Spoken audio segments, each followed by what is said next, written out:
Cue that beat. This is what happens. You guys just hear something Eagles, and then it's like a dog. You see a squirrel. It's just, I would say 75% of all NFL quarterbacks can be dialed down to different flavors of Kirk Cousins. They're all just Kirk Cousins. All of them. So there's conditions. No, I absolutely understand do not draft list. If someone's on my do not draft list, I'm not drafting him.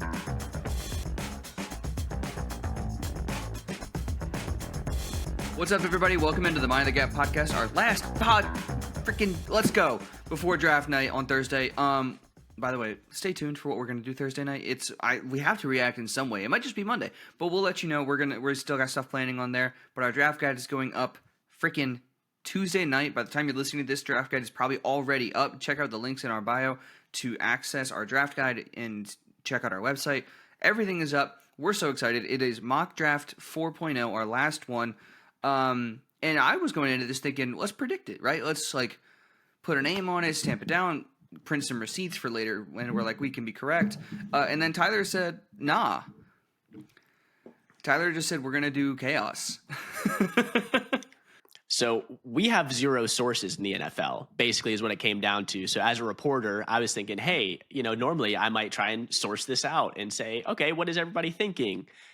We can't do that. No. And so what I threw out as an option is, hey, not even just our consensus board that you heard last pod, our consensus top 100, we each are coming in with our individual boards, with our individual picks, and going, hey, if I was the general manager for this team, the Giants, the Browns, the Jaguars, whoever, this is who I would take right now. This is not predictive at all. This is us trying to call our shot in terms of these players, and that will be the receipts that we will check when it's all said and done. It's a gut check draft. That's the entire idea here is we are going to be saying this is the guy we like, this is who we've liked since day one, and we're just going to make a call based on what we think and not what we're letting peer pressure say. Because part of this whole thing is we are using peer pressure to push us back to consensus. Like with the Jalen Royals thing, Ryan, sorry to harp on it, but Tyler and I are pulling you back from taking him in the top 10 picks. But with this mock, have at it, dude. That's half the fun of this, is you get to take Jalen Royals with the top 10 pick. Noted. Exactly, because we all have guys like Aaron is higher on Luther Burden than either Ryan or I are, right? I'm way higher on Josh Simmons than both of you are. So there's individual players for all of us that we are much higher. I even changed my board from the last big board we did, just messing around here today. I dropped Jalen Walker a lot. I moved Colston Loveland up some. I raised tweaked it a little bit. Burden. Exactly. See, and so I dropped Mike Green a little bit, right? So I've been tweaking a little bit and messing around. So I'm excited to see how it comes together. All right, are we ready to get going? I feel like there's no more preamble that needs to be said. Let's just get going. Ryan, brother, you're on the clock. We're going to do same thing we've been doing. We're going to go Ryan, me, Tyler, all the way through 32 picks. And then we're going to continue this mock. I don't know if we're going to continue this mock exactly, but if you want a full 3-round mock draft, check out our draft guide. It is live now on the website. Beautifully done. Go check it out right now. We have a full 3-round, 2-day mock. And the full, at least first round of this one, we're going to have to do a production meeting after this to figure that out. But the entirety is on their website. Ryan, you have 101. Which also I am going to put a timer on for 3 minutes for each pick, just to keep us on time here. Dude, that's so brutal. Well, I actually had the Titans the first time we did this, and I traded down, and I am completely open to any phone calls that might come my way. And I'll keep it short and sweet. If I'm the Titans, yes, Brian Callahan is probably give me Cam Ward. We need to turn this franchise around.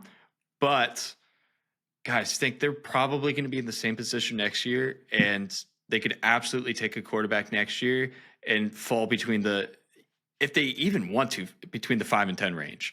But they'll probably stand in the 1 to 5 range. I feel like if we have this argument again, we're beating a dead horse. Where this was talked about ad nauseum on the last pod. Milk the value, dude. It's plain and simple. So any calls coming my way, Browns, Giants, bidding war, who wins? The Browns are going to win the bidding war. I don't know, though. It's weird. right? So with me as the Giants, again, spoiler, so I'm the New York Giants. Aaron is the Cleveland Browns. Right now, I'm looking at obviously the third pick in this draft, and then probably a first from next year, and then some type of comp third or fourth, because I'm only going up 2 spots. And so once it gets much more than that, I think I would just be out. So it would be the third pick would be my offer, 2026 first, and then probably a 2026 third. Okay. My offer is very, very similar, if not the exact same. Aaron, are you taking a quarterback? Yeah, you don't trade up for something unless you're taking a quarterback. Hmm. And you don't trade back unless you're absolutely sure you're not taking a quarterback. And I want to preface this. Cam Ward's getting drafted by the Titans. We all know that's happening in real Oh, world. 100%. Okay. Every single mock draft I've seen has said the exact same thing. I'm just throwing it out there of what they should do. I Minute think left on the clock. the Giants, for the sole reason that they're a little bit more desperate for a quarterback, I think, than the Browns. I think the Browns can make do. What? With Kenny Pickett? Hear me out, Aaron. No. I think they can make do until I'm throwing they in a get fourth.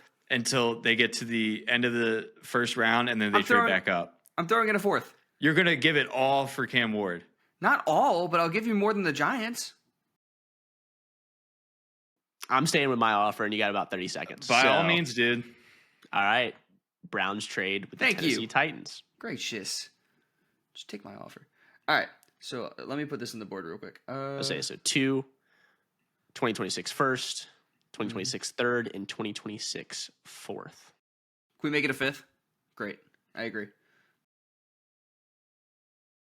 You can't do that after you already said you throw in a fourth. Hold Yeah. on. Hold on a sec. All right. And there's the timer.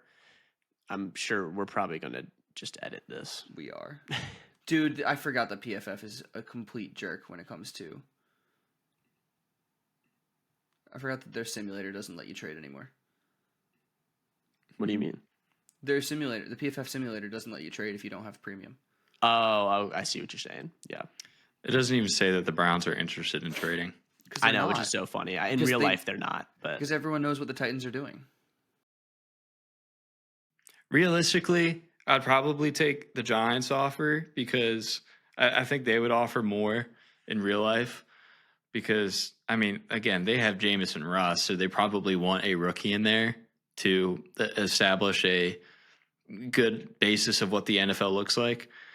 I mean, it's always a safe bet to have a first-round rookie quarterback sit for a good bit. It doesn't have to be the whole year, but at least a few games.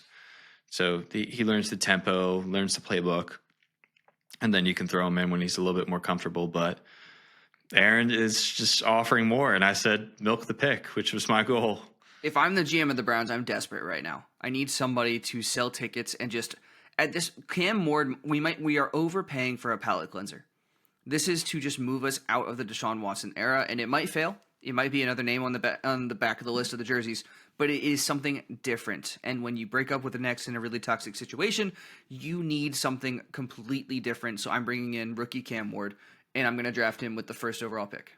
in this scenario, which is not by any means going to happen, it's so interesting because now Cam Ward has to hit. Because not only did you trade a bunch of picks for Deshaun Watson, didn't work out, gave him that contract, didn't work out, and that's going to be dead cap money. Now you've traded a bunch of picks for Cam Ward. So this really has to work. And what I mean by interesting is then if it doesn't, the Browns could be bad. Toast. And bad even for the Browns. I will say, though, the combination of Jerry Jeudy, who did pop at the end of last season, and I'm curious to see if that continues. The Browns have a perennially decent defense, average to above average, and I trust Kevin Stefanski as a coach. I think that he can maybe not get the best, but he is not. Stefanski is not going to be what sinks the ship for the Browns, and I don't think he will be the one who sinks the ship of Cam Ward's career. It will be just the overall Cleveland experience.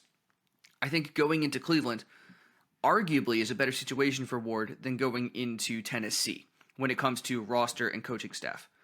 That said, there is a curse and an absolute dredge hanging over this city and this football team. So there's an argument to be made that this is the better situation for Ward, but it's not going to happen in real life, so no one's making that argument. I just have to now because I took him at 101. All right, and Ryan with the Tennessee Titans now at 2 overall. You are on the clock. All right, I'm not going to lie. I'm tempted to take Hunter here now, even though I said I really wanted Carter. I was just looking at the receiving sets of the Titans. So Calvin Ridley was targeted 120 times, but only caught 64 of those passes. So I'm really concerned about not having a reliable receiver. But guys, can you? That's a Will Levis stat, not a Calvin Ridley stat. that's what I thought. So I'm gonna go with my gut here and take the best player in the class, in my opinion. I know Travis Hunter's number one for the both of you. Yeah. But Carter's a borderline, and what you guys like to call him in last episode, all pro. Future. He's a generational prospect. Generational talent, yes. Prospect. Not talent. Prospect. We are projecting with him and with everybody else in this class. Well, here's Is that locked in? my little spiel. Yeah, I'll take Carter. So my little spiel is something I can compare it to is the Raiders, and everyone hated Mike Mayock because he was reaching for need rather than talent. I think they change it up here. They get the best player in the class, in my opinion, and that's what they need here. If you're drafting at number 1 or number 2, you need talent on your team. It doesn't matter where. You just need to get out of the gutter and show your fan base that you have a future in sight. Carter does that for you. Isn't the best way to show your fan base a future give them a quarterback? Yes, it is, Aaron. But in my opinion, I would like to keep Carter here, draft a QB next year, or even in 2027 if you still think they're going to be bad. I don't think that. But man, if you're the GM and you're bad for 3 years, you're gone. Agreed. Yeah, but by no means are they going to have like a Commanders-like turnaround with Jaden Daniels kind of a deal. Did we say that with the Commanders though? Because I think the Commanders did. The Commanders came out of nowhere. That was that was a Hail Mary type thing. No one ever thought they would make it that far. But Ryan, if you're saying that you're taking Abdul Carter to make the idea here is you're making the landing spot better for the rookie that you're going to draft down the road, right? Yes, and Aaron, I have an extra first next year now thanks to you. Yeah, no problem. Congrats. It's probably going to be half decent. But if you're drafting to make the landing spot better, why not draft somebody who's actually going to do that in like Travis Hunter or Will Campbell or somebody who protects or catches the ball instead of an edge rusher? Again, I've thought about Travis Hunter. As a matter of fact, I looked at their depth chart. I totally forgot that they signed L'Jarius Sneed in the offseason. Yeah, they got him a needle mover last offseason. Good player. Yeah, dude, he was in Steve Spagnuolo's like one of the top ranked defenses in the league, and one arguably is one of the reasons they went so far. But I really love Carter that much that I would absolutely take him over Hunter. If you're going to trade Granted, back, you could make the argument that Brian Callahan, again, once an offensive weapon, could potentially see something in Hunter that puts him on offense primarily. But we have always discussed that we would keep him at corner. If you're saying your team's not ready for a quarterback and you're trading back and not taking a quarterback helpful player, that doesn't entirely make sense to me. Defense helps quarterbacks. Not as much as a receiver gets him off the field or left tackle. Right. But Ryan is saying that he didn't have a left tackle that's this level of player. Fair. Over Carter, and then he considers Hunter a corner. So with all that, I will be taking Travis Hunter if I'm the Giants. I don't think the draft could have fallen a better way for me, again, other than being able to trade up and take Cam Ward at 1. But if I'm sitting at 3 and I get Travis Hunter, I am so happy because either as a wide receiver or as a corner for the Giants, he fills a need at both spots. So there's a lot of flexibility there. We've talked about, hey, if he goes to the Patriots, probably a wide receiver. If he goes to, X team, it might lean him more towards corner. With the Giants, I truly think it's 50-50 in terms of what way they want to use him and what they want to do in terms of specializing him to one side of the ball. But no brainer there. For me, he's the best player in this class. Love what he does on both sides of the ball. Very instinctual player, loves football a ton, and I think is going to be a great player in the league no matter what position he picks. Agreed. Ryan, you're on the clock with 1-4, the New England Patriots. Currently, consensus has them going Will Campbell, I believe. It's like flying up mocks that's what they're going to be doing, and it seems like all the rumors are breaking his way. Yeah, guys, I'm possibly looking to trade up here, but Trade with up. my other teams, but I can't do that. It's a mute point there. I do agree Campbell would be a good option, but I've even juggled the fact of what should they do. Is Genty a good pick here? No. Their Give O-line me is a too reason why bad for Fumble me. Chrome, Ramondre Stevenson, and Antonio Gibson I never would said be out that. the door. I never said they don't need a running back, but I think that with how good this running back class is, I'd be so okay with them taking anybody in the second or third round, or like a Cam Scatabo type in the fourth or fifth. You can take anybody if you're the Pats, and you have so many needs that aren't running back. No, Running I back- completely agree, but I was just throwing the idea out there. I'm pretty firm on who I'm taking here, but I just wanted to juggle that. Who are you taking? I think I have to take Will Campbell, and it's not just because. I mean, heck, where do See, I have him? Donovan I have him Jackson was coming off the 15th board here. best. I was but- worried about that. Well, no, Yeah. not worried. This is what the whole thing's about. Is that Ryan has Donovan Jackson as fourth overall player? I'm kind of confused why he's not going fourth overall. Because it's not real, and it's Ryan dying on a hill that he doesn't believe in. No, I do, and if you really want me to stick to it, I'll draft him right here. That's the whole point of what All we're right, doing. Donovan Jackson, because I Yes, truly thank think you. that Donovan. All right, so well, one of the reasons everyone was saying Will Campbell is because they want to stick him at left tackle, which I completely agree. We've talked about that in previous pods and in our positional breakdowns, where Will Campbell, yes, he has shorter arms, but he's played at a high level at left tackle, and he's proven that he can succeed at a high level in the SEC at left tackle. There's no need to move him inside. Plus, I think their starting left tackle, I guarantee you guys couldn't even name him. So I'm really concerned about protecting Drake May in his second season. I'm okay with the wide receiver room. It's not great, but it's a bunch of like day two guys that you would get like off the street, just scraps. But it's serviceable. It'll get you through. But And you count on May protecting to Drake May. elevate those guys. And you would really rather have him be protected and then make something out of Ramondre Stevenson, Jalen Polk, Pop Douglas, Stephon Diggs, and kind of like figure it out than just be on the ground the whole time. Exactly. And my goal here It's is the meme, right? It's the meme. It's Joe Burrow behind Penei Sewell throwing to nobody, or Joe Burrow behind nobody getting sacked while he tries to throw to Jamar Chase. It's been a thing for like 5 or 6 years now, that this conversation. Yeah, so my goal here is if I'm taking Donovan Jackson, which I am, and I'm locking that in, you can actually slide him across the entire offensive line. And that's why I have him so high. And I think that's going to be very highly praised, and not enough people are talking about it. But you got Garrett Bradbury at center, Owenu at right guard, and then Moses at right tackle, which still one of the best tackles in the league somehow. Don't know how he's still doing it at how old he is. He's still getting after it. But you could probably either move the combination of Lowe and Robinson and maybe put Cole Strange back in the lineup. I'm on the clock here with the Jacksonville Jaguars. They need everything defense and then a little sprinkling of wide receiver. Very intriguing pick here. Could go a lot of different ways. Because Campbell's left on the board, this becomes intriguing. But I'm just going to stick to my guns and take who I think is – who do I have as my best player available here? My personal rankings. I don't even know. I have Mason Graham as my Ashton Genty and Mason Graham as my best two players available. So I'll just take the best player available on defense and take Mason Graham. It's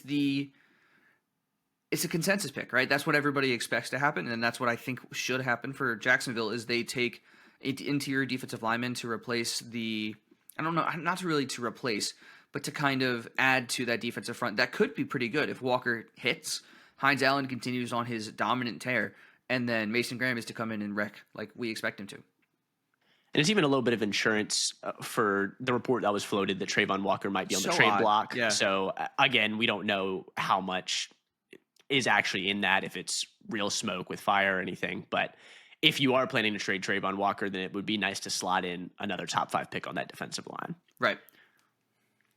And so you consider Genty. I don't know. I know the smoke I didn't lately consider Genty. It was between Campbell and Graham. Gotcha. So the smoke lately has been Genty, and then even Teteroa McMillan has been thrown out as a pick there. And you didn't think about that at all. So I like Tet, and he is my wide receiver 1 still. I would not think about him here, but because of the gap I have between him and Graham, I do think that the idea of Tet plus BTJ is a really sweet wide receiver 1-2 punch. Just the way that they play off each other, and they have two very different games. That's really fun. That said, I can't. We need defensive line help a lot. And we being Jacksonville, I'm just going to take the best player available here. That's not Ashton Genty. Totally fair. I can see that. And with you leaving Tedero McMillan on the board, I'm really considering taking him. That'd be fun. Right now it's coming between Tedero and Will Johnson, who is the corner out of... No Genty here. No. Okay. No. For the league's worst rushing offense, you're not taking the best pure runner in the class. I just like the depth, man. And they are barren at receiver because I am very much not as high on Jacoby Myers as you are. And Brock Bowers is great, but it's just Brock Bowers. I was going to say, I'm the Chicago Bears, and I was going to give you a call. But after hearing what you're saying, I think I'm hanging up the phone. The Raiders feel more like a receiver at 37 kind of team to me. Taking a guy who's not a receiver at 6. I like the guys that they're going to have at 37, where you're going to have somebody probably like Ibuka and Burden both available. Because right now, so I got Genty, Warren, Johnson, and McMillan are my top 4 overall players. And so it really does come down to the need at that point. Yeah. And man, their corners are bad and their receivers are bad. And honestly, I like their offensive line enough to where I think I can sustain it with another one of either a late running back or honestly just with what they got. And so we've done this a couple of different times. I think I'm going to land here with Will Johnson, corner out of Michigan, and that's going to be the pick that I lock in. I've liked him this whole time. Just a really, really solid player. Good measurables, tested above average, and then his tape is so solid. Overall, could be a lockdown corner in this league for years to come. So I'm going to take that there. Definitely could have made an argument for Genty, Tedero, or the third one I had there, sorry. But I just think that the corner addresses a little bit more of what they need defensively than what they could get later offensively. Because corner drops off a cliff after Revel is kind of where I have it, to where it just absolutely drops. Running back, I feel good about grabbing somebody day 2 or even day 3. Ryan, you are up on here with the Jets, and this board has fallen really nicely for them. Yeah. Tyler, I was even going to say, I've seen recently Barron has been flying up boards. He's one of your guys. I've seen him taken by some Raiders guys on Twitter. They personally like him more than Johnson at 6 for some reason. Wow. Which I would disagree. Yeah, I'm not there, but... Yeah. All right, Jets number 7. Which guys. I'm not gonna. I hope this doesn't influence your decision because it's your decision to make. But I will be saying that consensus currently has Membu going 7 as the tackle 2, and Will Campbell is still available because he is sliding. I personally have Campbell higher than Membu, but if I look at their depth chart, they need a right tackle, not a Ryan, left tackle. What if I took this opportunity to call you as the Saints?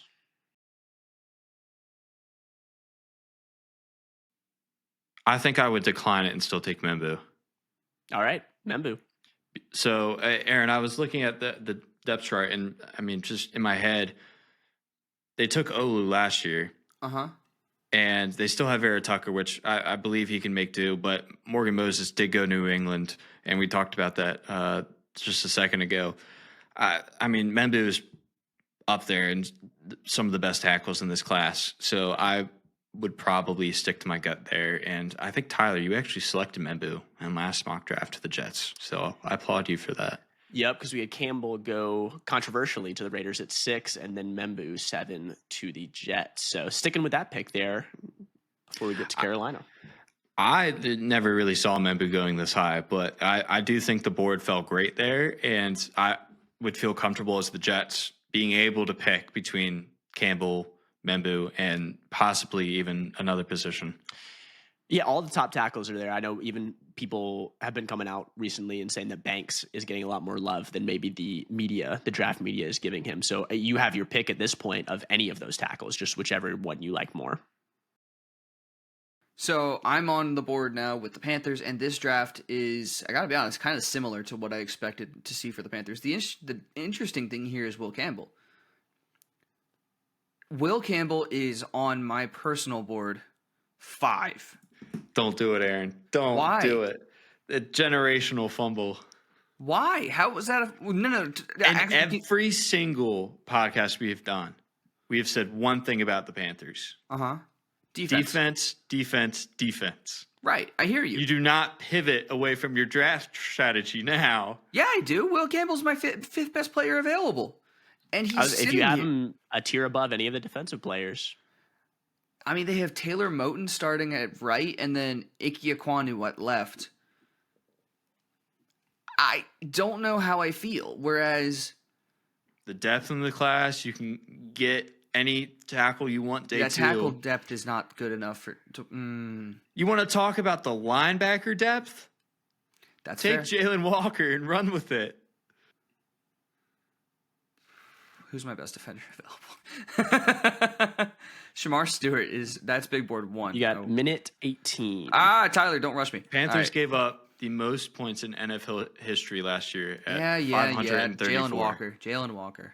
Sometimes I don't want to take my beans and rice and beans, and yet I just need to. Jalen Walker, Georgia, to the Carolina Panthers. The tweener who should do cool things because he's awesome. Yeah, I just moved him down to 26 in my personal big board. So I've been uneasy on him all class, and I finally just went with it. And if I'm wrong, I'm wrong. But I'm going to be wrong actually believing something that I believe in, not good with consensus there. I should have considered trading back, but Tyler was rushing me.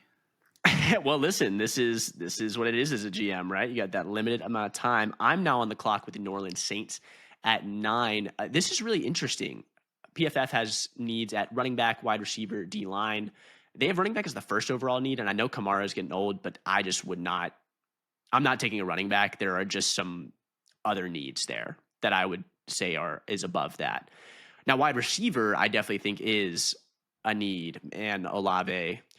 I feel like we say it every time, but just have zero idea health-wise what's going on there. Tedero McMillan, definitely an option. They could shore up some of their offensive line. Trevor Penning is not a favorite of mine at right tackle, although Fuaga played really well at left tackle. So he's a good player. We will take that. So based on how this board falls, and while I think there could be fun picks, right? Tedero McMillan at wide receiver, Tyler Warner, Colston Loveland, take your pick at tight end. Either one of those picks I think would be really fun. Throwing in a quarterback, right? I know they've been rumored to do that.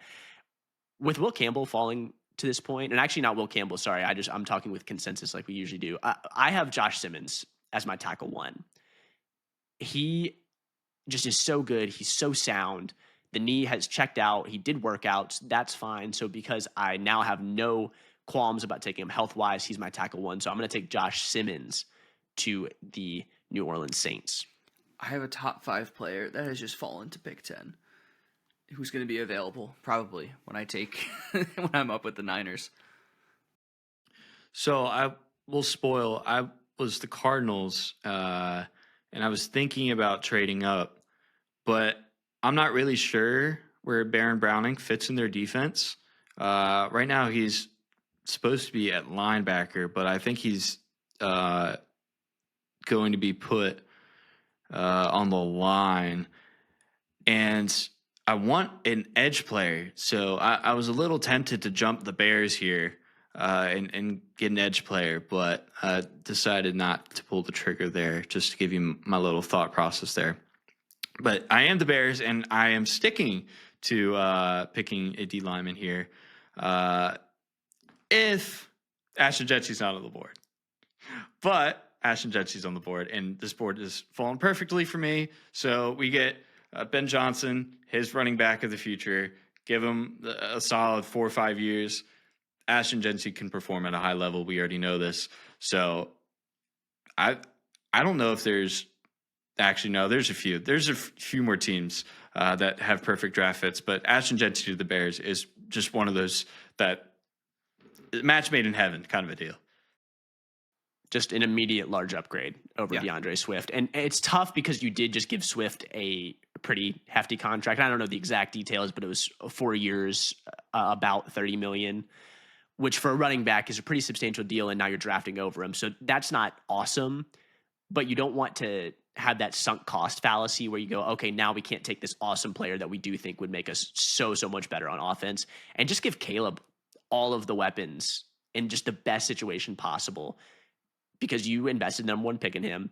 You got to give him every chance to succeed. So I like this. Yeah, and I will add, so in the scenario where Genty is off the board, I could see a few teams moving up here. Cardinals, Falcons are probably both looking for premier pass rushers. So if they want to jump the gun and get ahead of Chicago, who would likely also be picking a D lineman, that would be a prime spot for trades on draft night. It's fair. I'm up here with the Niners. The Niners need a tackle. They're going to take Will Campbell out of LSU. I am sprinting the card up to the podium at this point, if they still do paper cards. It's just my fifth best player on my entire board has made it to 11. There's no way I can. There's nothing I can say would get me out of that pick, or nothing you guys could say. And the Niners need it bad. They have an aging Trent Williams, and then I forget the guy's name at right tackle, but not the best player. Right. And so I do like that. I keep saying it. Shanahan doesn't take offensive linemen this early, but he should. And so with you actually being the GM in this scenario, I love this pick. Yeah. I believe that's Tyler. Tyler, you're up with the Dallas Cowboys. Right, and this board has fallen perfectly. I am no doubt taking Teteroa McMillan, wide receiver out of Arizona. You could go D-line here, right? So Shamar Stewart, your top D tackle, whether it's Harmon, Nolan, whoever. If you love Mike Green, like there's, on the D-line you could get crazy because they need help there too. But this is a really deep D-line class, and just get another weapon so CeeDee Lamb doesn't have to do everything. And it's not him and Kavonte Turpin for some reason getting real targets in an NFL game. I love the fit that McMillan has with CD. I think Dak will love him as a guy that can just win balls and contested catches in the air. Overall, don't think the board could have fallen any better unless somehow, I guess, Genty fell here. But I love the McMillan fit. Do you think Genty falls to 12 on draft day? Because people seem to think that if he doesn't get past 12. So I'm curious. I was going to say, I would guess that he doesn't. I would probably put it 70% doesn't get to 12, 30 does. Gotcha. Yeah, someone would trade up. Right. All right. I am the Dolphins at 13. And guys, I'm in a little bit of a sticky situation here. The Dolphins have so many needs. Well, here's the deal. I, as the Falcons, could help you out if you want to do a quick little trade here. I'm trying to see who on my board would I feel comfortable taking here. So I think offensive line is always a need with the Dolphins. Ring. Are you trying to jump Indy? Ring. Yes. Okay. Ring. Interesting, because I'm taking Tyler Warren at Indy's pick. Well, I'm worried about Miami taking an edge more than anything. Okay. To be completely honest, I wasn't even thinking about taking edge. Really?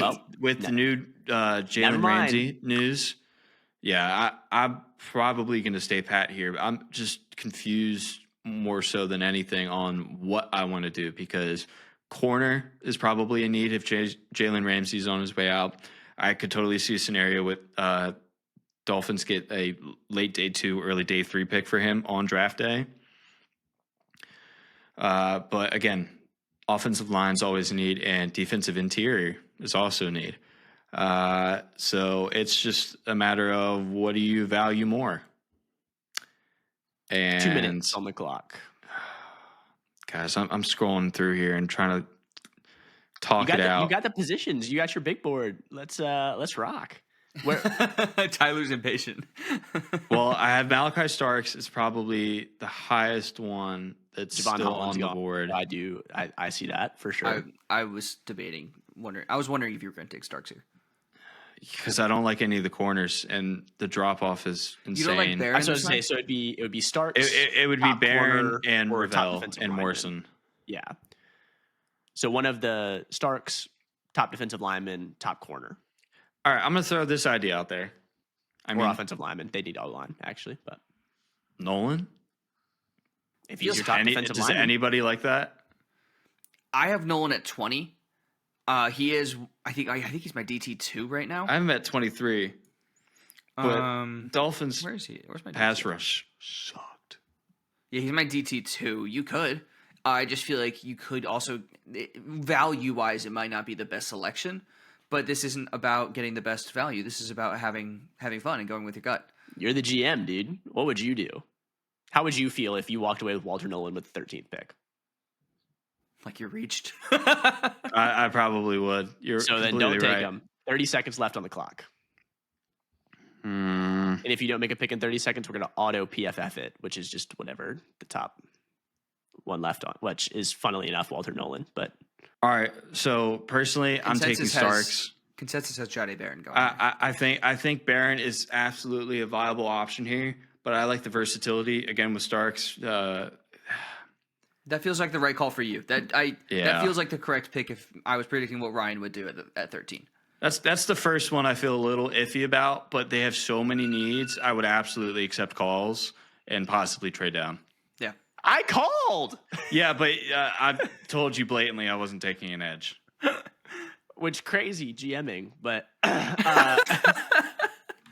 Aaron, you already told me who you're picking. Yeah, I'm That'd be taking Tyler Warren. Yeah. I am gonna. This is the last year of seeing if Anthony Richardson is a quarterback, and so I'm gonna say no more excuses. Who did we do this? We did this for Will Levis. We gave him help and said, "Hey, we're gonna see if you exist now." I think that was in our last year's mocks, Tyler. That was like one of the things we like to do. Yeah. No, I think I need to see if Anthony Richardson can throw the football. So I'm going to give you somebody with a crazy catch radius and the blocking chops and just the ability to do everything.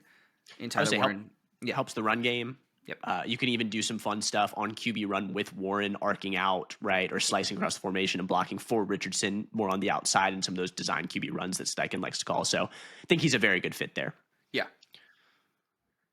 Now we got the Falcons who did not trade up because they got some inside intel that that the two teams in front of them were not going to be taking Freaking an edge. Dove Kleiman put it out that the JPA football. So with that being said, now I'm taking my top edge, and he's by far the top player left on my board at number 8, and that's Shamar Stewart, edge out of Texas A&M. This whole process when he started out, literally the first note I wrote, it was when I was watching Texas A&M play Notre Dame, and I was watching him and Nick Scorton at the same time because both these guys were looked at as some of the top edge guys in the class. And the first thing I wrote down is, man, I like Stewart a lot more than Scorton. And just from that point on, I have fallen in love with what he can do. The production's not there, but man, is some splash plays, and there are some things you need to clean up, but he's got that elite power trait. And I think with him slimming down more into that 265 to 270 range, I think that will be very helpful. He popped some bend on tape, even at 290. And at the Senior Bowl, when he finally got to one-on-one tee off on tackles, he got pressures. And so I just think it plays into, hey, his role was a lot of contain. When you look at what Mike Elko does, it's a lot of these creeper zone, fire zone blitzes and these things where the ends actually just contain, and their job is not really to get after the quarterback. And so that just limits you production wise. Also, he was playing at 290, basically a defensive tackle in that role. And the same thing happened to Scorton. Scorton got 10.5 sacks at Purdue at 260, went to Texas A&M, beefs up to 285 and has a sack and a half. Well, why is that? Because he's beefed up and playing the run. And so I think it just makes too much sense. I'm betting on the athletic upside, and I do think he shows more on tape than people give him credit for. So I love Stewart and think Atlanta will finally have that pass rusher that they've been looking for since they took Vic Beasley. Ryan, you are on the clock here. I'm calling you as the Bengals. I'll listen. Okay. You want to swap? 15, 16?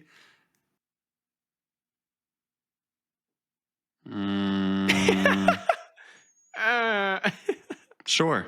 I don't think Okay. you're going to take my player. I mean, I am giving nothing away. So trade is Tyler. How much do you think I should offer as well as that? 15, 16? So Cardinals are giving 16 to the Bengals for 17. If I were the Bengals, I'd throw in maybe, I don't know, like a fourth or a fifth, probably.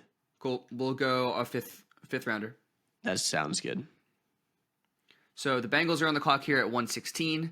I did that to get Mikael Williams, who is my 10th best player on my personal board, my edge rusher 2 behind Abdul Carter. I have him like handily above Mike Green. and I just didn't want to be forced to take Mike Green, someone who I'm worried about, someone who I'm not so sure about, small school guy. I just wanted Mykel Williams. I wanted the edge rusher of my choosing as the Bengals, who desperately need an edge rusher as not Travion Henderson. That's a running back. Trey Hendrickson, the edge rusher. I need insurance. So I wanted my Georgia edge rusher. All right, so I am looking at corner here for the Cardinals. Traded up. Yeah, specifically because they did go out and get Josh Sweat. Shout out Eagles. That's not $1 in the jar. That's just a great signing. Dalvin Tomlinson and Calais Campbell. So their front seven is looking all right. Improved. Yeah, Jonathan Gannon wants his guys. I think that they need a true starter at corner. And I'm flip-flopping still. I feel like Barron might be a better fit, but I like Morrison better. Do you have Morrison higher on your board than Barron? I have Morrison at 19, and I have Barron at 29. So really, that low? Only 10 picks. Okay. Well, it sounds to me like if you're going corner, we're taking Benjamin Morrison here. I feel like that's kind of what you got him. Yeah, I think so. All right, boys, I'm locking it in. Ben Morrison out of Notre Dame. And me and Ryan, just this whole process, have loved Benjamin Morrison. There's something that we see that I guess just other people don't. PFF has moved him to their 32nd ranked player, so they're moving him up a bit. But he should not drop outside the first round. I'll tell you that. No, by no means. Like, he is a great corner. He tackles well for his size, which is something I love, and is just a sticky corner in man or zone. Good instincts, a lot of picks, good ball skills. I just don't really see a con. I believe that is Tyler. You're up with Seattle. I am up with Seattle. This one has gotten really fun now, actually, because I could double down on a strength, and Byron Murphy played well last year, the defensive tackle out of Texas that they took with their first-round pick last year. But I could double up, and Derek Harmon's here, Walter Nolan's here, if I want to go interior defensive line. I think interior offensive line is a big need for them, but just on my personal board, the next interior offensive lineman is going to be Gray Zabel at 29. So while I like Zabel a lot, I just think that's a reach, right? That's reaching for need. Now, offensive line's a big need, but the other sneaky position, Josh Jobe is at corner for them and played pretty bad last year. So I think corner could sneakily be a position of need. The only thing is the outside corner is gone, and they already have their Witherspoon. So as I'm talking you through it, I think that takes Barron off the list because while I think he's a good outside corner, his value really comes in that versatility. Witherspoon takes up that spot. So that's kind of redundant. I know Jihad Campbell has been thrown out, but they got Ernest Jones, and I think their linebackers are fine. So really, as I'm talking myself into it. Aaron, are you 32? The Eagles? I would be. I'm surprised you aren't ringing the phone with the mention of Walter Nolan's name. Eagles have a lot of needs. I'm okay with letting the board fall to me. I love Walter Nolan, but I also understand that Tyler Booker might be there. Gray Zabel might be there. You could get a safety there. You could get Nick Amenwari. Like, you could draft maybe a running back or a receiver. Oh yeah, it's endless. Yeah, right. It's the Eagles have lowercase n needs at like 5 or 6 positions to the point where I'm not hard pressed to trade up for Walter Nolan. Well, and guys, right now I'm taking Derek Harmon, defensive tackle from Oregon. Just as much as I do, I really like Zabel, and I think he can kick down to guard. And he's played there at NDSU, but this is the NFL. He was playing tackle. I love what he did the Senior Bowl. Like, I really like him as a player, but I just think he would be a slight reach there at 29. I have Harmon at 20, and man, now the interior of that defensive line is nasty. And I think Mike McDonald would love that as a former defensive coordinator. That's filthy. So now I am up with Tyler's Tampa Bay Buccaneers, and I like this. This is great for me. No, you're not. What? Oh, I wanted the Bucs. Dang it. I was researching the Bucs and everything. I had the math wrong. Go ahead, Ryan. I'm sad. All right. Buccaneers. We actually took Campbell in the last mock draft, and I'm keeping it the same here. I was going to. This is one of the other teams that I love the prospect to team fit. Campbell would fit amazingly in Bowles' defense, and I think that they just need a guy that can play all over, and that's what you get in a hybrid linebacker that can play off ball, who can also rush the edge. And he was actually one of the guys that rose steadily in my rankings to the point, where did he end up? 18 on my big board, and he actually finished 18 on the consensus big So board he was for 18 us. on mine as well. So that is a great fit right there, and Actually, I love how it fell. Wait, do we all have Jihad Campbell at the exact same spot? Do we all have him at 18? That's funny. That'd be very funny. And he ended up at 18 on our consensus. Wow. See, if I am That's the hilarious. Buccaneers, though, I'm looking at maybe some other teams that could have traded up. I don't think the Falcons would have taken a linebacker. The Bengals might have, but I think that they had more pressing needs. So this is just a perfect scenario for the Buccaneers, and props to Tyler. This is a great fit for draft night. So Denver Broncos. So looking at my personal board, I have Jahdae Barron as my best player available, and then Omarion Hampton as my fourth best player available, who is the guys remaining. Those are two needs that I have for the Broncos, and I want to hear arguments. I'm leaning Hampton just to get a running back for Sean Payton. Where do you guys, would you rather I take a corner or a running back? What are your thoughts? I would say running back. Their running back room was just bad last year. There's a stat where their offensive line generated, it's either most or they're definitely in the top 5 in terms of line yards, which is however many yards before your running backs touched. And then their running backs were top 5 worst in the league in yards after contact. Jeez. So I think if they're able to get one of these really good running backs, it doesn't even have to be at 20, but just get somebody who can supercharge that running back room. I think that will make their offense so much better, just because you're taking a guy who in Javonte Williams and that mixed backfield, you're taking that and turning it into somebody who is so much better with an offensive line who's so much better. And we talk about running back being the finishing piece of the offense. And while they're not fully complete, I would like to see them get a wide receiver one better than Cortland Sutton. But man, they made do last year, and I think getting a running back would be such a force multiplier for them. Yeah, I'm just going to take a running back. I feel like I could be convinced to take Jahdae Barron here, but it feels too easy to take a running back, and at some point you just got to do the simple stuff. So, Omarion Hampton, running back out of UNC, going 120 to the Broncos. If you look at the screen now, there's going to be a 1 through 20 recap, because there's been a lot that's been happening over the last however many minutes of podcast. So check out the recap right here. Bang, look at that. Oh my gosh, it's beautiful. Let's keep it trucking now that y'all know exactly what's going on. Again, if you want to follow along with us, you can check this out. Link in the description for our website, where you can check out our predictatory mocks and our chaos mock that we are currently doing live on air. And that was for your picks. You finished that pretty perfectly. Heck yeah, dude. Ty. All right, so Jackson Steelers. Dart. No, I won't be doing that. Steelers are an interesting one, man. I think you could go interior defensive line here. I'm just maybe a little worried about the Walter Nolan scheme fit. But man, Matthew Golden, my 13th overall player, is just sitting right here. And while they have Metcalf and they have Pickens, and we'll see if they keep Pickens, I think Golden, even if they kept both of those guys, just does enough different things to be fine. And so because he's my 13th overall, there's Colston Loveland and Jahdae Barron there as well, but I just don't think I can pass. I think the value, I could reach for need. Nolan's at 22, Golden's at 13. So that's enough of a gap to where I'm going to go with Matthew Golden, wide receiver out of Texas. It just feels like a very Tyler pick. It feels true to yourself. I wasn't letting him fall out of the first round again. That was not going to happen. By no means was Matthew Golden think it would would have. First round pick. I don't think it would have either. But I have him in my top 20, so I've gotten on board the bandwagon with you.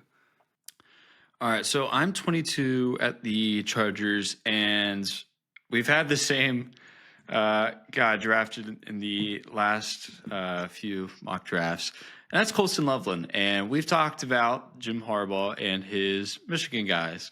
It's kind of just a funny gimmick almost at this point. Najee Harris is going back to Jim Harbaugh. Aaron told the whole story about his recruitment process and that shebang. But Loveland had a very productive year with Harbaugh at the head.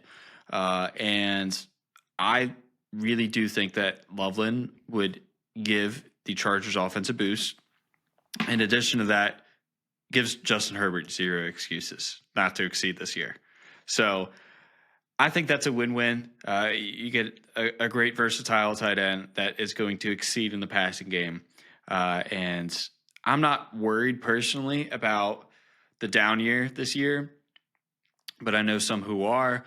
I think this is also a great dynasty fit. If you play dynasty football, I think Colston Loveland to the Chargers is a fantastic fit, and I'm personally going to look at him for volume purposes. I think he takes some touches away from Ladd McConkey, so Colston Loveland could be on the rise if he still falls to the Chargers. But I have heard recently that he could go even higher than this. I was just don't about know to where. say, Yeah. the rumor is that he might not make it to 22, which would be interesting. I know people have thrown out the Broncos at 20 if one of their running backs that they like aren't there, or maybe they're not as high on Hampton as everybody else is. So that's one that I've seen thrown out there.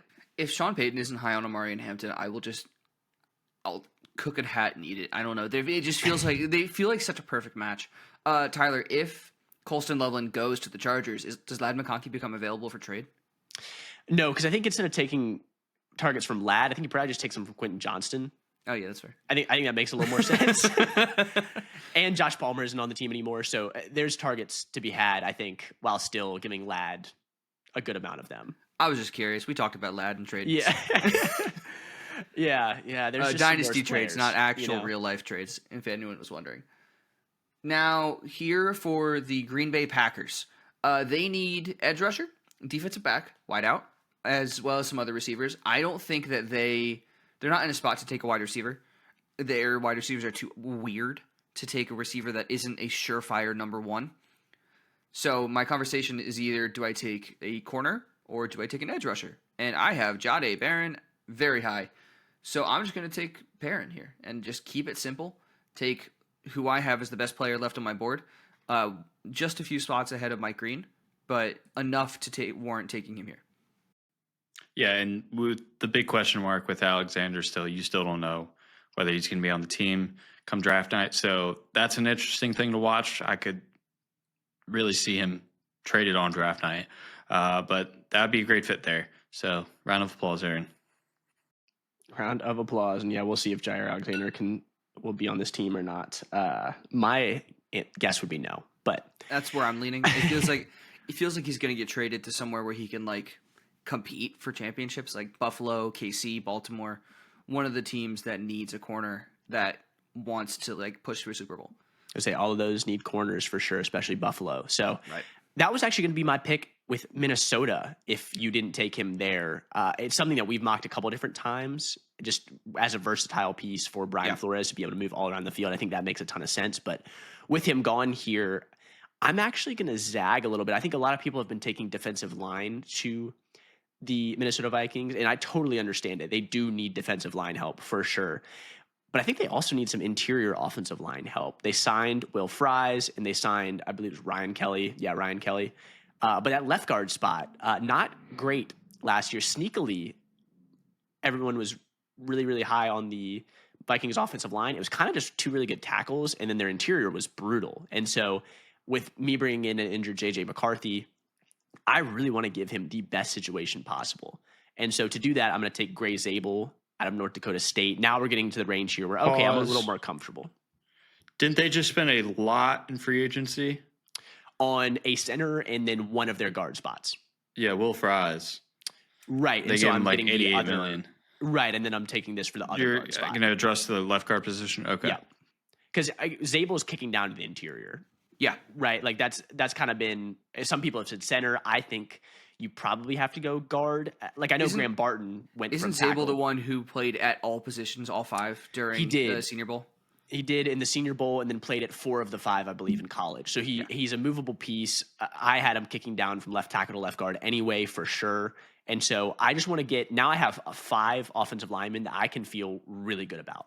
Yeah, right. it's as long as they don't get injured, because there's been some injuries with Darisaw, and then O'Neal got injured at tackle last year. So as long as everybody stays healthy, I got 5 really solid offensive linemen for my young quarterback. I have weapons everywhere. I would just feel really good about JJ McCarthy's success outside of what anybody thought of as a prospect. This situation that he's in, if they took somebody like Zabel, Donovan Jackson has been mocked here too as well. If they can shore up that 5th offensive line spot, man, they are looking amazing. What was my take at the end of last year's draft cycle? It was if McCarthy goes to the Vikings, he can win Rookie of the Year. And he's now in a Viking situation that has improved since he's been drafted, and he has gotten better. He's gotten time to learn the NFL level. I don't know what's the eligibility rules when it comes to Rookie of the Year if McCarthy never played a snap? Because I know NBA, like Ben Simmons won it in his second season. I was just going to say Blake Griffin also did that, but I don't know what Right. the NFL rules for that are. Interesting. So if he has the NBA rules, he'd be eligible, and I'd say he has a real shot at winning it. If not, most improved. He got really good. Yeah. Went from not playing to Really playing really well. Yeah. All right. Who has the Texans? Because, man, let's just take the best offensive lineman, huh? Yeah, man. That is my goal. I know some people think that they might need wide receiver, and as much as I would love take Jalen Royals here, Jalen Royals is a wide receiver 1. He is my prince, and he would not be worthy Royals and is still deserving. not gone. Royals Yeah. hasn't gone, and where do you have him on your board? You've top 10, right? 11, I thought. Yeah. 11. Okay, so I feel like they need a receiver. No, Jalen Royals needs to play outside. I'm telling you right now, that's where he will thrive. I'm taking an offensive lineman. Josh Simmons is off the board, so I think I kind of just have to go with either Banks or Booker. Booker fell a little bit in the process for me personally. His But combine sucked. That's why.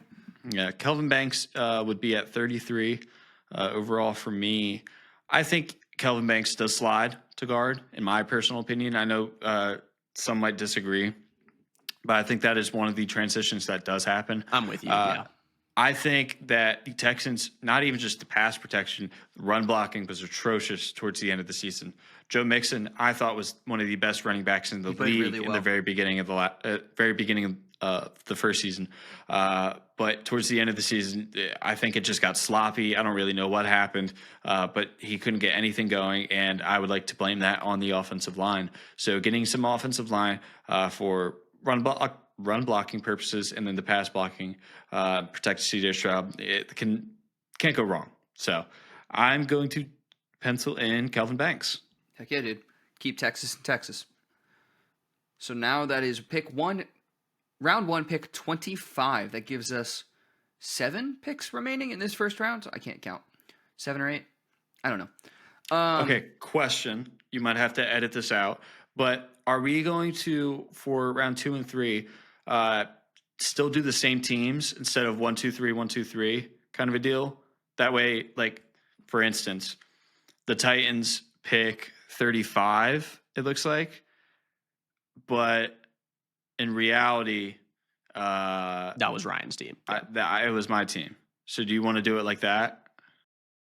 Well, we never really talked about it. We're doing 2 mocks. We're doing a predictatory that's going on the website only, and we are doing a full chaos mock. How many rounds of each do we want to do those on? Because we never really landed on a decision. I would think 2. We start getting to the third, and we just start getting to guys that I didn't watch. My thoughts was we get third round is like we have 100 guys ranked. I mean, that's 96 picks. So we could do a full 3 round, and then we would get all of day 1 and day 2. We can stretch to 3. Okay. So if we stretch to 3, do we want to do both drafts, chaos and predictatory, 3 rounds, or just predictatory, or just chaos? How are we feeling? My thought was we do full 3 rounds predictions, and then only do 1 round of chaos. That's fine with me. I was just going to say, I mean, some of the teams at the beginning of round 2 might want to trade up here with the Rams, but I don't know if they'd be willing. That's why I was asking, like, what teams are we still? So I say let's finish this mock out, the chaos mock, to finish out the first round, and then we'll do off air the full 3 round predictions. No, I was saying, like, for instance, the Raiders might want to trade up here for Jackson Dart kind of a deal. Right. Okay, that makes sense. This is chaos. What should they do? I think this would be a good point because I know you're very high on Jackson Dart as the Rams, and they might want to jump here. But I think actually Tyler was the Raiders. I have the Raiders, I so I'm not trading up for Jackson Dart. yeah, but that's why I was throwing out. But I see what you're saying. Yeah. Are we still the same teams rather than doing me I Browns? get it, yeah. Okay. I think I say stick with the same teams. Perfect. That's the answer I was looking for. So if the Titans, if they want to trade up, Yeah, I'm listening. Okay, so before we move on back to the pod, finish out the first round of this one and then stop that one there and then do full 3 rounds off air of predictions. That's fine. It was just blaze through it. Yep. All right. Cool. So I'm up here with the Rams. I'll just be upfront. I'm taking a quarterback because I think taking a quarterback with this pick makes a ton of sense for the future of this team. LA has gotten very good at mortgaging or creating futures recently. And they've gotten very good at somehow getting Luka Doncic, and now they could get a quarterback to replace Matthew Stafford, and Los Angeles has gotten good at that. So do either of you have a team that you're willing to trade up to this position with? Teams like Cleveland, who actually no, Cleveland got Cam Ward. New York at 34 could trade up. Tennessee at 35. Both of you control those teams. I'm not telling you who I'm taking, but there are 3 quarterbacks available who I think are deserving of first or second rounds. Here's my hot Are take. remaining. I think the 49ers drafted quarterback in round 2. And they might consider trading up here, but I'm not the 49ers. Okay, I'm the 49ers. I can't move. I can't trade my own team. Tyler, do you want to move up at all to get one of Shedeur, Milroe, Dart? no. Okay. Ryan? No. I feel like someone might on I actual like how draft. this board has fallen, and I know none of these next teams are taking a quarterback. So That's fair. I'm going to take Shedeur Sanders, who is my quarterback too. He rose over Jackson Dart late in the process. And I am sitting him behind Matt Stafford saying, learn the game, get stronger, and then in a few years he will come in and run the team. That this is not only a pick who gives me a very solid backup, one of the best backups in the league now. This is a future. This is for the future of our team, and we have built out a franchise. I'm not going to lie. Yes, you hit the nail on the head with he has to get stronger because I think the dude is weak as heck. And he should not be on any NFL team, in my opinion. And He shouldn't be drafted. If it were up to me, I probably wouldn't even draft him in the first 3 rounds still. Well, But I think the ceiling is there. he's That's what you're looking at, and that your eyes are glimmering. You're like, oh my gosh, I can't wait. But in reality, it's Shedeur not going to pan out. Shedeur Sanders is a Brock Purdy type quarterback, a point and shoot, computer in the brain, make the smart decisions Behind the line of scrimmage. What do you mean? Dude, we talked about how many times he just threw behind the line of scrimmage. It was all screens. He'll be fine. He can. I've seen him throw. I understand he has the ability to make those throws. He's accurate. He has a good instinct. He understands when to. I don't want to say that. But I think he can learn behind Matt Stafford. And I will say he's the second best quarterback in this class. There's slim pickings here. He is. Tyler Dart agrees. will be better. Dart, if I had to take a bet, debating- my bet would be that neither of those guys are great quarterbacks in the league. I was debating taking Jalen Milroe or Tyler Shuck here. Like this is not the best scenario, and I should have taken Milroe. I kind of like that pick better. I just wonder here. The Rams are kind of in win now mode in the last years of Stafford, I feel like, and so I wonder if they're trying to get a really good player here, make a Super Bowl push, but also you do have to plan for the future. So Rams have proven that they can draft guys and develop them in the later rounds. I have proven that this is a quality team that has really good pieces. I'm not worried about finding starters. I'm worried about finding depth pieces. If I want to find like a replacement corner, I can find him in the second round. The corner's depth. Corner's like fairly deep, at least in the third or fourth. Maybe not the second. But I was considering Luther Burden here, go alongside Puka Nacua. I feel like he plays similarly, and McVay can make the most of him. But I just had to take the best value and that is Shedeur Sanders. All right. So I'm up here with the Ravens. Board falling well for them because they need some just kind of general defensive line help. They don't have a lot of holes, honestly, on the roster. There's interior offensive line. Maybe if you want to get greedy and get a wide receiver 1, but there's none of those left, in my opinion. So, Blasphemous. well, I guess we have differing Zay Flowers opinions, I guess, is what I take from that.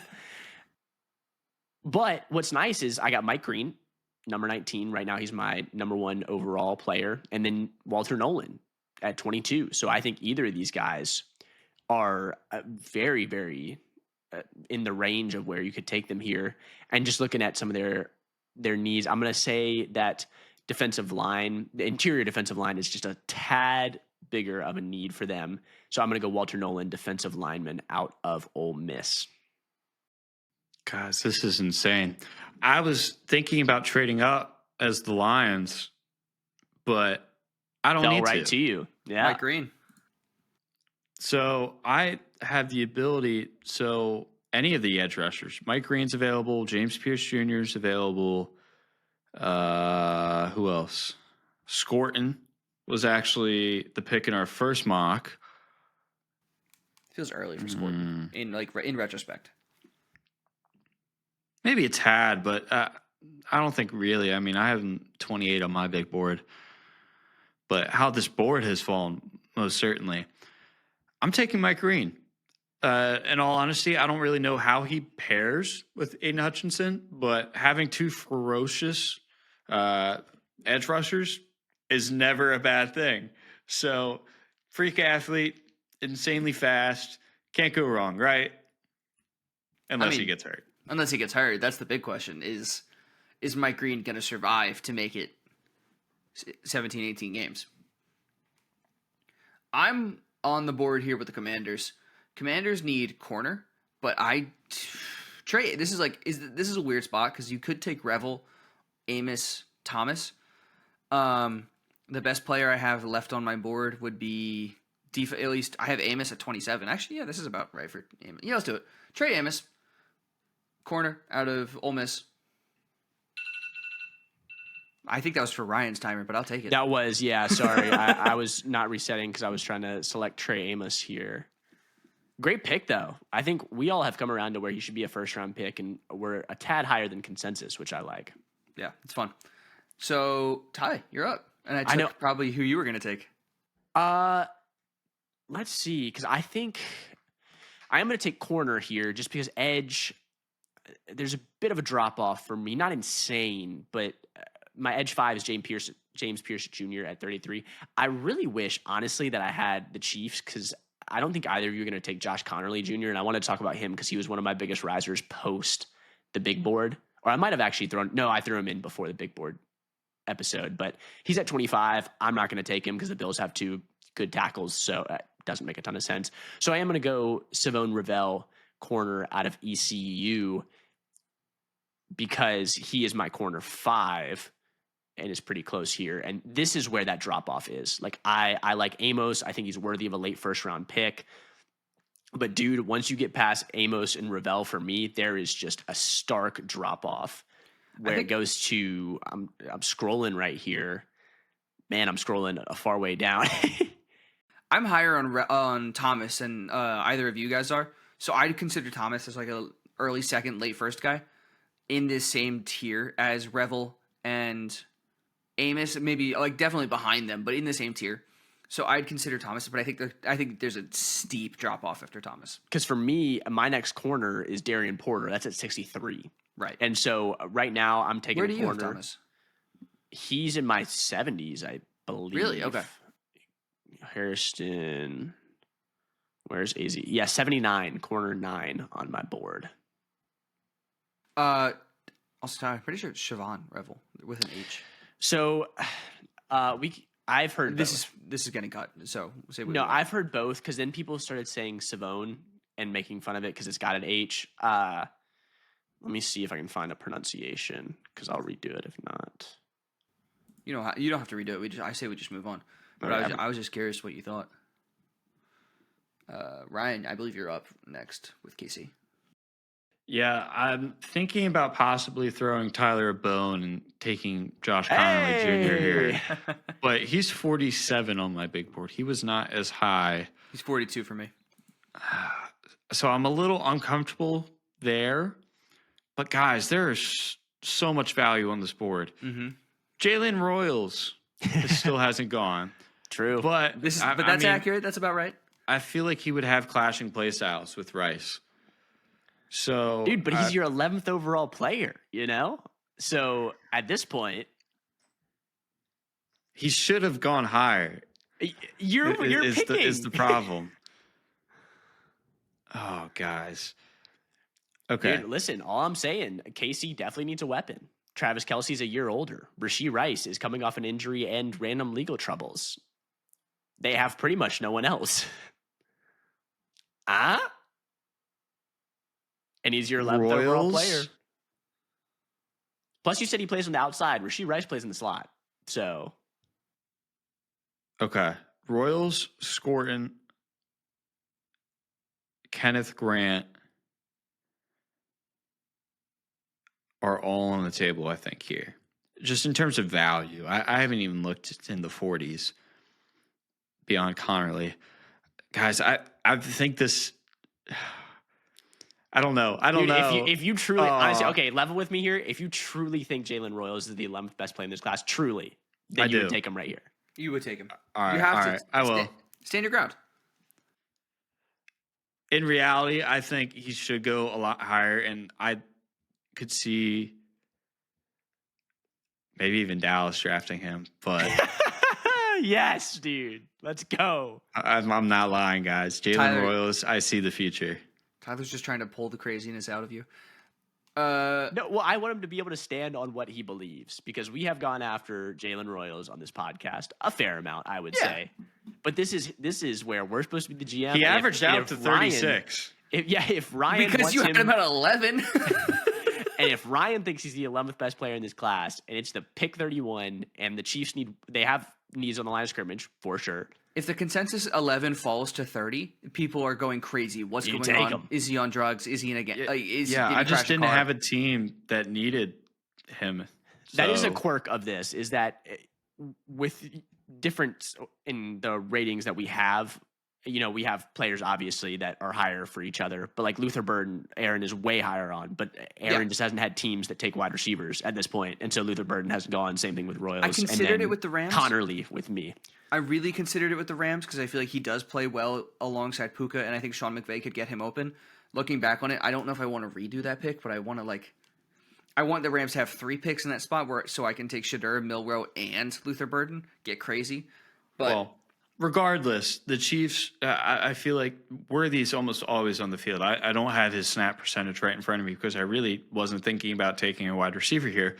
But I would like to think that Juju Smith-Schuster is never going to play when they have Jalen Royals, Worthy, and Rice on the field. Well, I was going to say, because if you think Royals is an outside receiver, which I've said I think he's a slot, but if you're picking him to be an outside receiver, then that's fine because Worthy right now is a gadget player. Rashee Rice mostly plays in the slot. And so now it's not redundant. Looking at my personal board, I'd love them to get a guy like Jaden Higgins, trade back into the second round, see if they could get a really big body. I think that'd be a lot of fun. But I do think that you stick to your guns, Ryan. I'm taking Nick Emenwari for my Philadelphia Eagles here. Can I interest you in some Andrew Makuba? No, I got smoked for that last time. I just want to say, was Walter Nolan on the board? Hold up, I can figure it out real fast. I don't remember because I don't hate that for sure. I've come around on Emenwari. Walter Nolan came off the board at 28. I picked Emenwari at 32. Okay, I don't remember giving you smoke, but I'm sure I did because I give you crap for everything. You gave me a monologue of why they needed edge over. Here's what happened.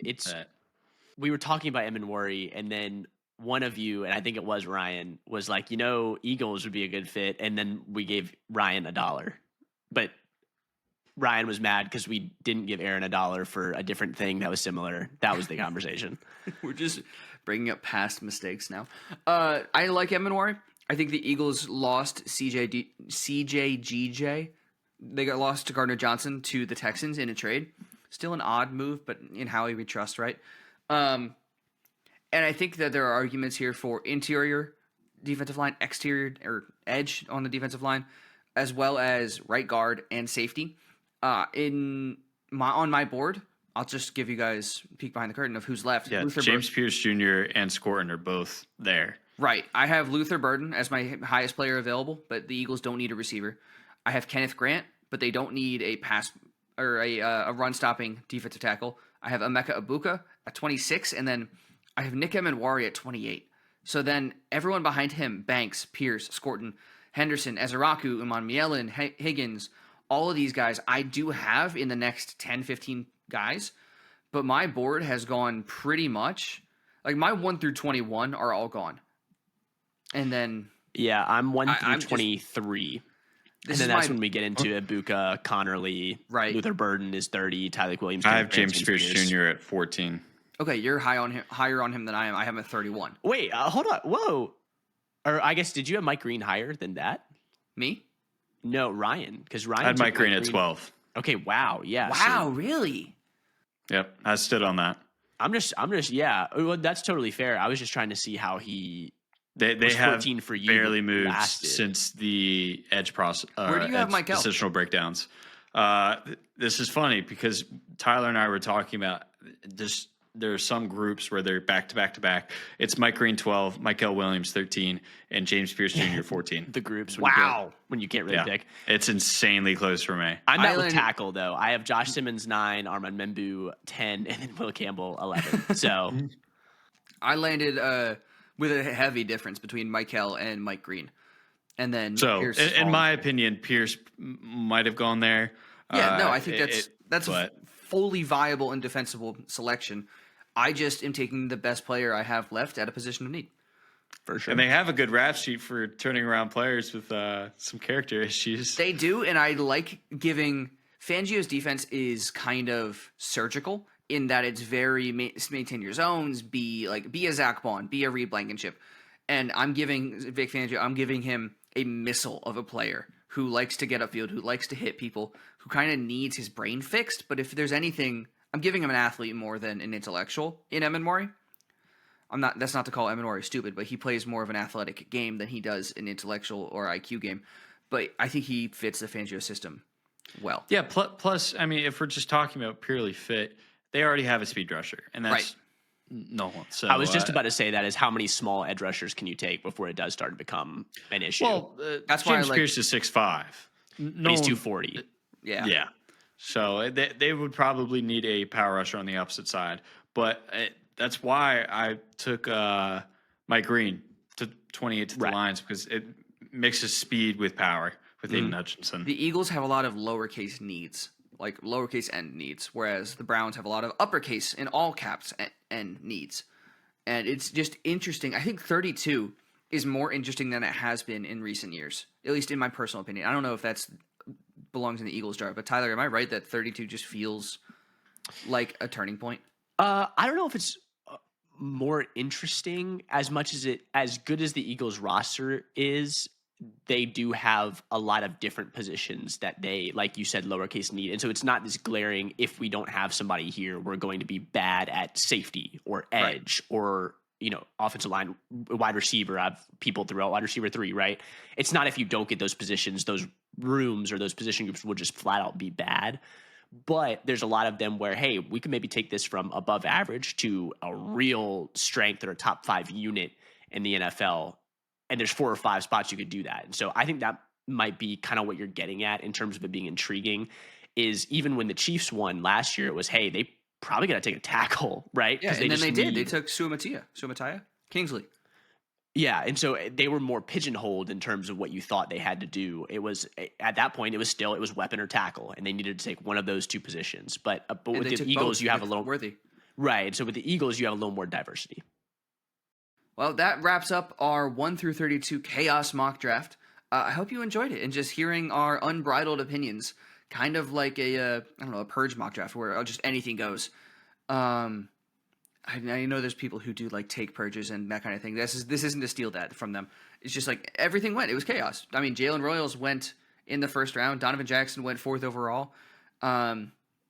Tyler, did we do anything crazy, or was it all just Well, Ryan? No, I guess Josh Will Campbell Simmons- fell far. Josh Simmons went high. Yeah, so Josh Simmons at 9 is pretty high Yeah. for where he's been going. I mean, Starks at 13 is pretty high. I'm Shedeur trying to Sanders think. falls to the Rams at 27. That's 26. interesting. Harmon at 18 is probably high. Benjamin Morrison as well in that same range at 17 is probably a tad high compared to consensus. But I'm trying to look. There wasn't anything crazy. I mean, I know there are people that don't like Shamar Stewart, and I took him at 15. I don't know if that's wildly off of consensus, but there's not much consensus on him as a player. No, but I've I seen feel him as like- high as, for me, he's 8. For Dane Brugler, he's 8. That's kind of the highest I've seen him. I've seen him as low as somebody had him in the 60s. And so it's just, there's a wild swing in terms of what people think he is. I'm curious to see what NFL teams think, because a lot of NFL teams have the knight in shining armor syndrome, where I can fix him. So I think they're going to see the athlete and not see the plays on tape, and I feel like he's going to go top 20. Well, Probably top 15. especially with edge, man, people just bet on traits, and people do Right. that really at every position. But edge especially is a spot where, hey, he's a 10 out of 10 relative athletic score, and I know teams do their different athletic testing and sorting, and it's not exactly RAS, but he's a stud athlete pretty much any way you cut it, and teams love that. Yeah, and another reason we did this chaos mock, the draft is chaos. This process is insane. We have been talking about young men and kids for the last 3-4 months at this point, and made hours and hours of content about it. We have talked ourselves in circles about a Utah State receiver. We have gone kind of crazy at this point and talked about why Ted McMillan is the worst player in this class, why Travis Hunter is going to fail, why Travis Hunter is an all-pro, why Ted McMillan is the best receiver in this class, and why, I mean, we haven't wavered on stuff. We've wavered a lot. The draft is chaos, and we have no idea what NFL teams are going to do until they actually do it. So stay tuned. Go watch the draft and come back here for content, because we will be reacting and judging them harshly as 3 guys just sitting in their living room. Yeah, last one I wanted to throw out just as I was looking here. Will Johnson to 6 at the Raiders. That's probably high at this point compared to feel like consensus. That might be high, but that's also his ceiling. Like that's Right. high, but it's not outlandishly high, you know? Yeah. So I love it. Again, he's just been throughout this process, I think for all of us really, has been a top 10 Yeah. prospect overall and has been corner 2, depending on how you saw Travis Hunter. So I think he's worthy of that 6th pick. We'll see how it shakes out with some of the injury stuff. All right. Thank you all for listening. Make sure, again, I'm plugging this again. Website, go check out our full 3-round predictory mock draft. It's basically perfect. Nothing is incorrect. Jalen Royals is not going in the first 2 rounds. It is perfect. It's Ryan. I'm sorry, that's another stray. I probably should put $1 in the jar for calling out Jalen Royals as many times as I have. Thank you all for listening. Come back Monday. We will be giving draft grades and reactions. Mind the gap on your way out.